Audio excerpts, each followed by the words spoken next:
18 বছর, মানে 36টা ঈদে আমি আমার এখানকার মদনের মোহনগঞ্জ খালিয়াজুড়ি এই এলাকার জনবাসীর সাথে ঈদ করতে পারিনি।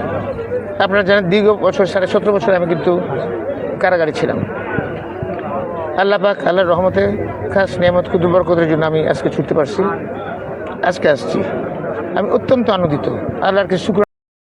দেখেন উনি একজন নেতা, ওনার কথা বলার স্টাইল কি, মুখের ভাষা কি আবেগীময়। উনি স্বীকার করতেছে 17.5 বছর উনি জেলে খেটেছে এবং 36টা ঈদ করতে পারেনি। অবশেষে আজ 17.5 বছর পর একটা ঈদ এলাকাবাসীর সাথে করতেছে, আল্লাহর কাছে শুকরিয়া আদায় করতেছে। দেখেন, চিন্তা করে দেখেন, এরাই নেতা, এরাই নেতা। আর কতগুলো দেখা যাচ্ছে না, মনে হচ্ছে যে কি বোতল খাইয়া টাল হইয়া থাকে।